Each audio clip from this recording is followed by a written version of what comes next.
அவமானத்தை எண்ணாமல், அதாவது சிலுவைக்கு அப்புறம் சிங்காசனம் என்று அவர் மைண்டில் இருக்குது.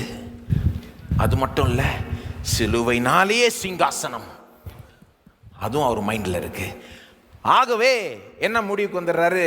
சிலுவை பரவாயில்ல போ, என்ன இதுக்கப்புறம் சிங்காசனம், இதனாலேயே சிங்காசனம். தமக்கு வரப்போகிற பர்சனல் பலனை யோசிக்கிறாரு, நமக்கு வரப்போகிற நல்வாழ்வு, ஆசீர்வாதம், மன்னிப்பு, ரட்சிப்பு எல்லாத்தையும் யோசிக்கிறாரு. பிதாவினுடைய நாமம் எப்படி சிலுவையினால மகிமைப்படும் என்பதை யோசிக்கிறாரு. எப்படி சிலுவையில தான் உச்சகட்டமா பிதாவினுடைய மகிமையின் பல அம்சங்கள் ஜொலிக்க போது என்பதை அவர் முன்னாகவே நினைச்சு பார்க்கிறார். சிலுவையில தான் பிதாவினுடைய நீதி, நியாயம் மற்றும் இரக்கம் ரெண்டுமே வெளிப்படுத்தப்பட போகிறது. பாவத்தை அவர் சும்மா விடமாட்டார், தண்டிச்சே ஆகணும்.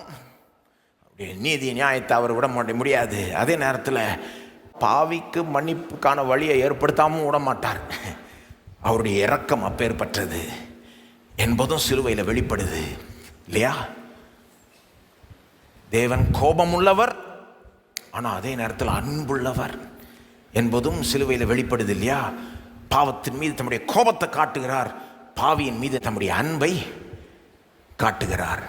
இப்போ இதெல்லாம் சிலுவையில் தான் உச்சகட்டமாக வெளிப்பட போகிறது.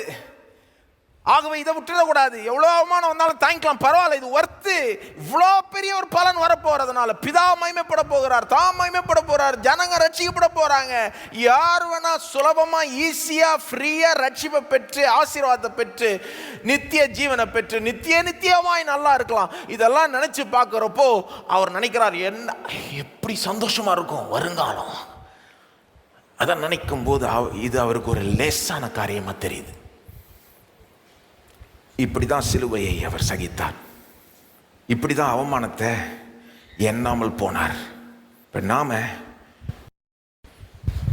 உலகத்தை போல இருக்கணுமா, இயேசு போல இருக்கணுமா? இயேசு போல தான் இருக்கணும். இப்போ நாமும் இதே மாதிரி தான். நம்முடைய மெத்தட் என்ன? உலகம் ஏதோ சிலருடைய கண்ணில் மானம் போயிடுச்சுன்னா எல்லாம் மானம் போயிடுச்சு, எல்லாம் போயிடுச்சுன்றாங்க. நாம் அது ஒரு லேசான காரியமாக எண்ணணும்.